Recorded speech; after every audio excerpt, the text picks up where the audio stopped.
حضرت ابن عباس رضی اللہ عنہ فرمائی قال رسول اللہ صلی اللہ علیہ وآلہ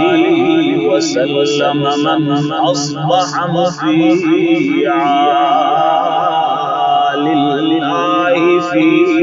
والدیہ کہ رسول اللہ صلی اللہ علیہ وآلہ وسلم فرمائل سوچ بدا سے حالت کی سباکری چی حغات دا مور او فلار فحق کی دا اللہ فرمان برداری کن کی یعنی دا اللہ فخاطر دا والدین فرمان برداری کی اصبح له بابان مفتوحان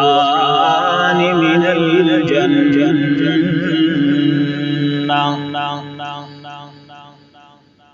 نو دا غدفارا د جنت د دروازې کلاو کړي او ک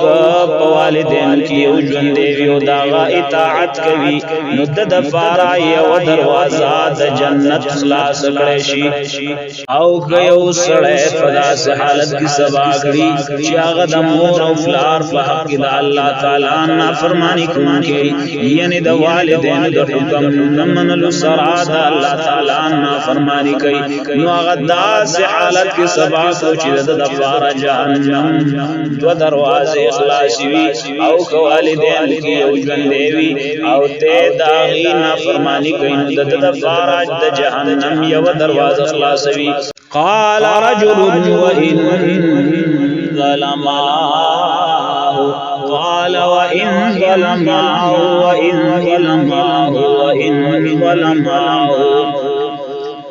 دی حدیث اور دوسرا اسڑی عرض کو یا رسول اللہ اگر کمور بلار خود ظلم گئی جناب محمد رسول اللہ صلی اللہ علیہ وآلہ وسلم فرمائل او اگر چی مور بلار خود ظلم گئی او بیاو انسان